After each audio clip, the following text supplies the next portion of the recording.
Olá, tudo bem? Chega mais perto. Hoje nós temos um tema muito especial. Esta semana, a Semana da Esperança, está acontecendo no Brasil inteiro e na América do Sul inteira. E você faz parte de um grande movimento que envolve 8 países. Bem-vindo, bem-vinda. Essa semana tem como título Esperança além da crise. Você sabe que nós estamos ainda passando por uma crise de pandemia. Mas Deus pode nos dar esperança durante a crise e depois da crise e além da crise. Ou seja, mesmo com a crise hoje, você já pode ter uma esperança além dela. Porque Deus tem algo grande para você e para a sua família. Amém? E hoje eu quero falar sobre o tema fidelidade inquebrantável. Por isso, compartilhe essa mensagem com outras pessoas, manda o link, convida mais gente e vamos juntos estudar a palavra de Deus. E agora, eu convido você para uma oração e em seguida nós vamos ler o texto ou os textos de hoje. Curve a cabeça, feche os olhos, oremos. Querido Pai Celestial, muito obrigado por essa oportunidade única de estudar a Tua palavra, de conhecer melhor o Senhor, as verdades bíblicas. Abençoe essa pessoa que está conectada agora, que está orando comigo. Eu entrego em Tuas mãos e que cada um de nós possa ter de fato uma fé, uma esperança, uma vida cristã inquebrantável na Tua presença. Eu entrego em Tuas mãos, em nome de Jesus. Amém. Amém. Bom, falando sobre fidelidade inquebrantável, eu poderia ler para você vários textos, mas apenas vou mencionar 2 passagens, uma em Atos e outra no Apocalipse. Atos 16, verso 6, fala assim: e percorrendo a região frígio-gálata, tendo sido impedidos, olha bem, grava essa palavra, tendo sido impedidos pelo Espírito Santo de pregar a palavra na Ásia. Não é estranho isso? Você viu que Paulo e os seus companheiros estavam indo pregar o evangelho na Ásia. E diz a Bíblia Sagrada que eles foram impedidos pelo Espírito Santo de pregarem na Ásia. Você consegue imaginar o Espírito Santo impedindo uma pessoa de pregar o evangelho em algum lugar? Bom, para Paulo isso foi decepcionante e para outros também foi decepcionante. Até hoje, algumas pessoas quando leem essa história também se decepcionam. Mas calma, calma, não termine ainda os seus pensamentos conclusivos. Continue aqui atento que eu vou explicar algo para você que vai lhe ajudar a ter uma conclusão melhor. É o seguinte: a palavra de Deus menciona vários momentos em que pessoas e povos passaram por desapontamentos, por, entre aspas, decepções. Aqui é um desses momentos. Quando Paulo e seus amigos queriam ir à Ásia para pregar o evangelho, o Espírito Santo falou: não vão, agora não. É porque o Espírito Santo conhece o futuro e ele sabe a hora certa, o lugar certo e o jeito certo para pregar o evangelho. Então, ele foi conduzindo a vida do apóstolo Paulo, mesmo Paulo tendo passado por uma situação de não compreensão dessa orientação do Espírito Santo. Talvez você já passou também por uma situação dessas. Talvez você tinha um plano de viajar e de repente não deu certo. Talvez você tinha um plano de casar e de repente não deu certo. Talvez você tinha um plano de abrir uma empresa, estabelecer um negócio e não deu certo. E talvez você possa falar assim: foi o diabo, é obra do diabo e não sei o quê.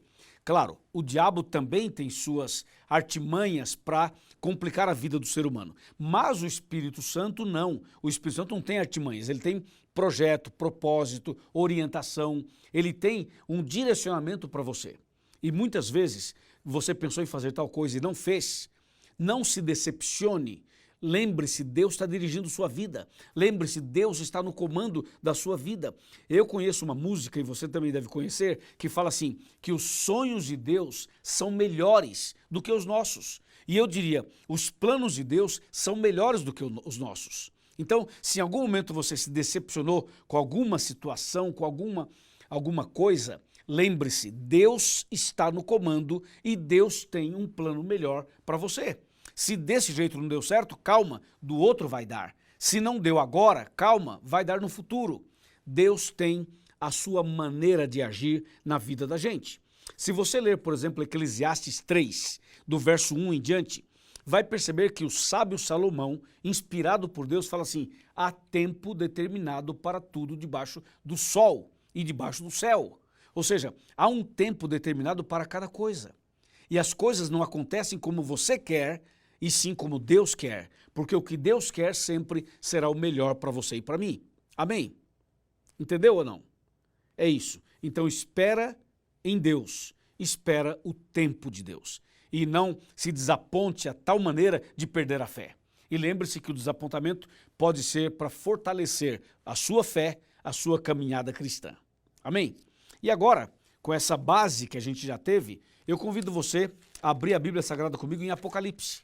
Vamos para Apocalipse, no capítulo 10, e vamos ler aqui alguns versos.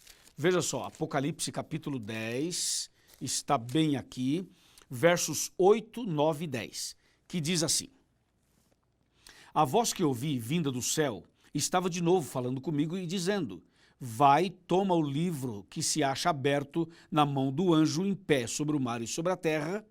E eu fui até o anjo, dizendo-lhe que me desse o livrinho. Ele então me falou: toma-o e devora-o. Certamente ele será amargo no teu estômago, mas na tua boca será doce como mel. Ó, que coisa, hein? Verso 10. Tomei o livrinho da mão do anjo e o devorei, e na minha boca era doce como mel. Quando, porém, o comi, o meu estômago ficou amargo. Que impressionante. Você viu que eu dei uma parada assim para te fazer uma ênfase? Sabe por quê? Vou explicar para você por quê.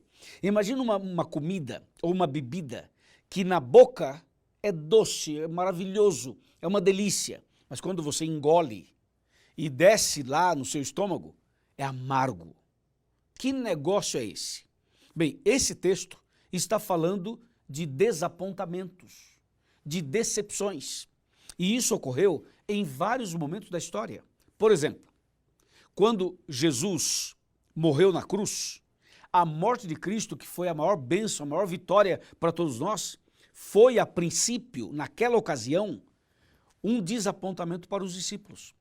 Sabe por quê? Porque os discípulos entenderam errado a missão de Jesus.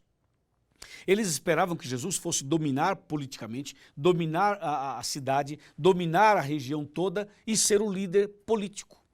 E como Jesus foi preso e não reagiu, apanhou e não reagiu, foi condenado e não reagiu, foi crucificado e não reagiu, para eles isso foi uma baita de uma decepção, foi um grande desapontamento.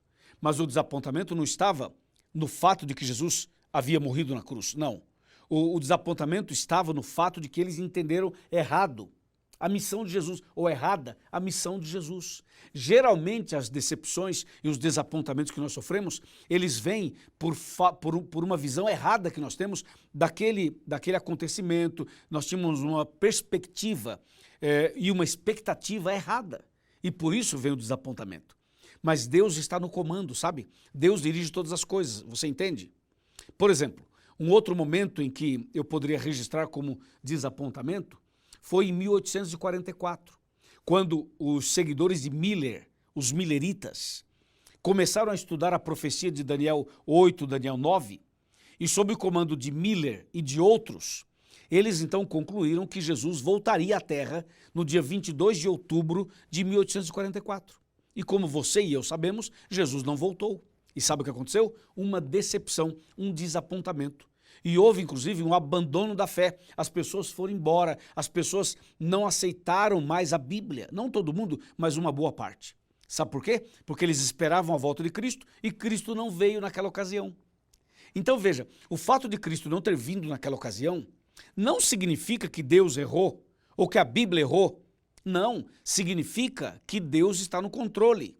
E que aquela decepção, aquele desapontamento que eles tiveram em 1844 foi fruto de uma má interpretação da Bíblia. Foi fruto de um equívoco que eles cometeram com base no entendimento da Bíblia. Eles erraram o entendimento de Daniel 8,14 e, consequentemente, pagaram o preço. Então, o desapontamento ele é fruto de falhas nossas. mas ao mesmo tempo Deus transforma isso em bênçãos. Ou seja, Deus te torna mais maduro, uma pessoa mais firme na fé, uma pessoa com maior experiência com Deus, justamente por causa destas situações que nós passamos. Eu já passei por desapontamentos e acho que você também. E isso nos tornou pessoas mais fortes, pessoas com uma fé mais robusta. Amém? Não é verdade? Então o que aconteceu? Quando Jesus não veio em 1844, era cumprimento de Apocalipse 10. Você viu em Apocalipse 10? Fala que João teve a visão, ele viu um livrinho aberto na mão do anjo e ele foi orientado a pegar o livrinho e comer. Ele foi lá no anjo, pediu o livrinho, o anjo lhe deu o livro e ele pegou o livro, ele devorou, ele comeu. Devorar o livro, comer o livro, a Bíblia fala, na boca era doce como mel, mas quando ele engoliu aquilo que era tão bom se tornou amargo. Sabe o que é isso? Comer o livrinho. É o que nós estamos fazendo aqui hoje. Nós estamos estudando a Bíblia. E quando a gente estuda a Bíblia com afinco, com paixão, com fome, com desejo de se alimentar verdadeiramente, então a Bíblia Sagrada é um banquete. É como se nós estivéssemos aqui sentados a essa mesa comendo. A Bíblia é o alimento, Jesus é o pão. Entendeu ou não? Então quando fala assim, toma o livrinho e come, significa estude o livrinho. Só que você vai descobrir uma promessa na Bíblia que é doce como mel. A volta de Cristo. A volta de Cristo é doce como mel, não é verdade? E eles diziam, Jesus vai voltar em 1844. Então essa mensagem era doce como mel. Mas quando Jesus não veio e houve uma decepção, houve um desapontamento, tiveram que engolir aquele desapontamento, então aquilo que era doce se tornou amargo. Entendeu ou não? E isso vai voltar a acontecer na volta de Cristo. Quando Cristo voltar, vai ter pessoas que não serão salvas. E elas, muitas delas, ficarão decepcionadas. Mas sabe por quê? Porque entenderam errado a Bíblia. Porque não foram abertas hoje para entender melhor a Bíblia. E a Bíblia diz que algumas pessoas vão dizer, Senhor, Senhor, nós não profetizamos em Teu nome, não expulsamos demônios em Teu nome, não fizemos muitas maravilhas em Teu nome. E Jesus vai dizer para eles, eu não vos conheço, apartai-vos de mim, para o fogo eterno, preparado para o diabo e para os seus anjos. Percebeu? Ou seja, pessoas irão perder a salvação porque erraram na maneira de entender a Bíblia. Erraram e não se abriram para o entendimento melhor. Por exemplo, hoje e durante toda a semana, eu estou aqui explicando a Bíblia para você. Então você de repente fala assim, não, já sou evangélico, não preciso. Cuidado! Não, já sou católico, não preciso. Tome cuidado. Não, eu já estudei a Bíblia. Cuidado. A humildade é muito importante. A dependência de Deus é fundamental. Por mais que você conheça a Bíblia, a igreja, o cristianismo, por mais que você seja uma pessoa evangélica, isso não lhe dá o direito de rejeitar o estudo da Bíblia. Porque talvez é nesse estudo que você rejeita que pode estar a sua maior decepção e a sua perdição. Entendeu ou não? Então deixa o Espírito Santo dirigir.